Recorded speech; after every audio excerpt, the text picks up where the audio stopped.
Bonjour et bienvenue dans cette vidéo Gamificator. Dans cette vidéo, nous allons aborder la notion de trigger.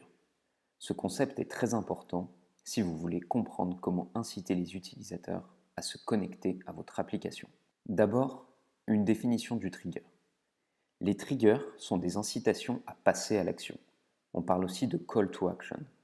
Ce sont tous les mécanismes qui incitent les utilisateurs à se connecter à une application ou à réaliser une action précise. Par exemple, lorsque des services comme Facebook ou Twitter envoient des notifications push sur votre smartphone, par exemple pour signaler qu'un ami a commenté une de vos photos, c'est un trigger. Lorsqu'Amazon vous envoie un mail pour vous proposer une réduction sur un produit, c'est aussi un trigger.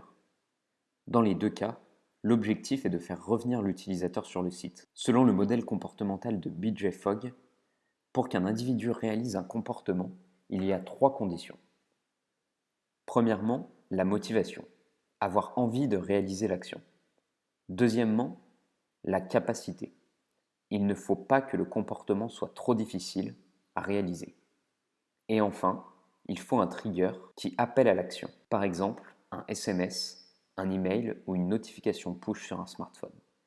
L'idée est de dire que si on ne rappelle pas à l'utilisateur qu'il doit faire telle ou telle action, il ne le fera pas, même s'il est motivé et qu'il en est capable. Pour aller encore plus loin, il existe des triggers motivateurs et des triggers facilitateurs, mais ceci est une autre histoire.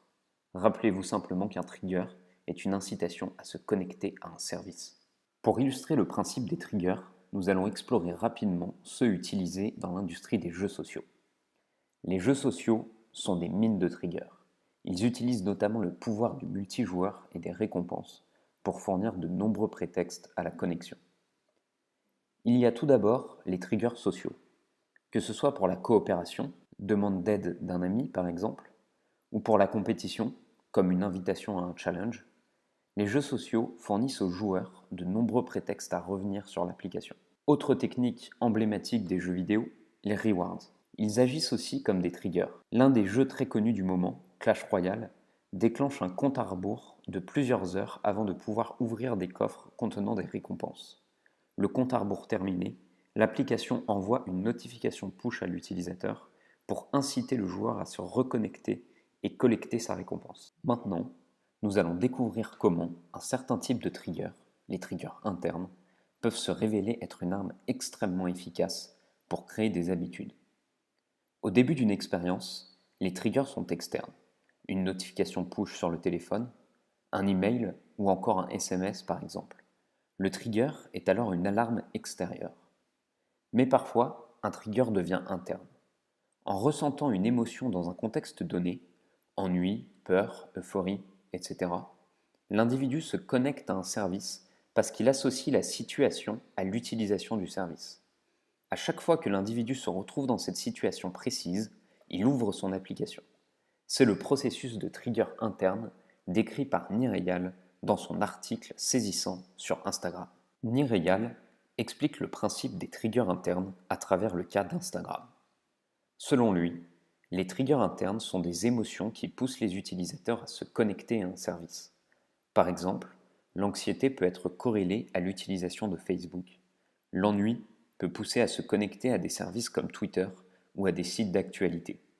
Dans le cas d'Instagram, le trigger interne est la peur de la perte. À chaque fois qu'un utilisateur se retrouve dans une situation correspondant à l'esthétique Instagram, il ouvre son application pour saisir le moment présent avant qu'il ne disparaisse à jamais. En résumé, pour que vos utilisateurs se connectent à votre application, vous devrez dans tous les cas utiliser des triggers externes comme des notifications push par exemple, notamment au début de l'expérience. Par la suite, lorsque vous comprendrez mieux la psychologie de vos utilisateurs, vous serez en mesure de créer un produit générateur de triggers internes et donc générateur d'habitudes. Pour découvrir encore plus de techniques et d'astuces pour fidéliser vos utilisateurs et les engager à l'intérieur de votre service, suivez la chaîne ou allez faire un tour sur le site elgamificator.com.